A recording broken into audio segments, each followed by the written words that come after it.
Assalamualaikum warahmatullahi wabarakatuh. Perkenalkan, nama saya Bayu Purnomo Aji dari kelas A D3 Fisioterapi tingkat 1 semester 1 Poltekkes Kemenkes Surakarta. Di video kali ini saya akan menjelaskan bagaimana sistem respirasi bekerja pada tubuh manusia. So, jangan kemana-mana, tetap ikuti video ini. Sistem respirasi, kita akan belajar dan memahami tentang bagaimana proses bernafas atau menghirup oksigen dari udara dan melepaskan karbon dioksida ke udara. Pada manusia, organ utama pada sistem pernafasan terletak pada rongga dada, dan seperti yang kita tahu, paru-paru terletak di dalam tulang rusuk dan dipisahkan oleh sekat yang dinamakan diafragma, yang merupakan sekat pemisah antara rongga dada dan rongga perut. Paru-paru diselubungi oleh selaput tipis yang dinamakan pleura. Paru-paru kanan terdiri dari 3 lobus, yaitu lobus superior, lobus medialis, dan lobus inferior. Sedangkan paru-paru kiri ukurannya lebih kecil daripada paru-paru kanan, dan bagiannya hanya 2, yaitu lobus superior dan inferior. Kemudian ada bagian yang dinamakan bronkus.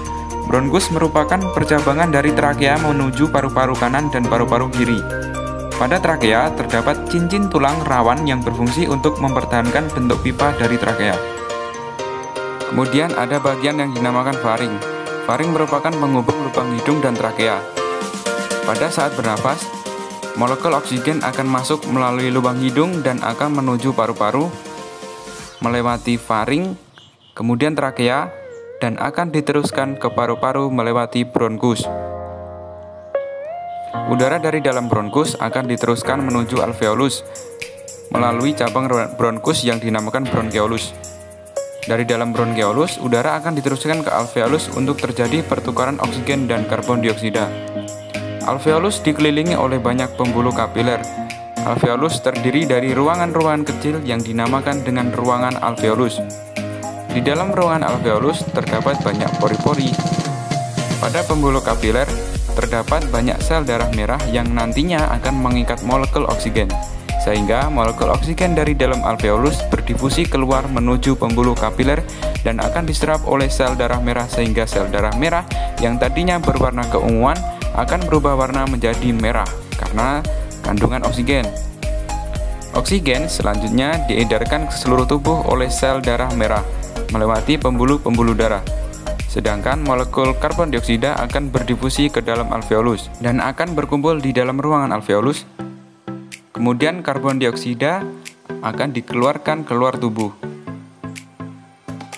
melewati sel melalui bronkeolus, kemudian melewati bronkus,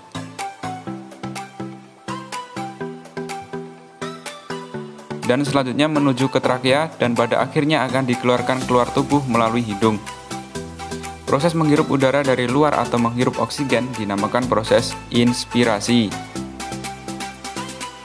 di mana otot diafragma berelaksasi sehingga udara dari di luar masuk ke dalam tubuh, ke dalam paru-paru, dan kemudian terjadi pertukaran oksigen dan karbon dioksida di dalam alveolus. Kemudian proses ekspirasi, di mana otot diafragma berkontraksi sehingga udara yang kaya karbon dioksida dari dalam tubuh dikeluarkan melewati lubang hidung yang keluar melalui tubuh. Proses inspirasi dan ekspirasi inilah yang dinamakan proses respirasi. Proses respirasi kita lakukan setiap detik selama proses kehidupan.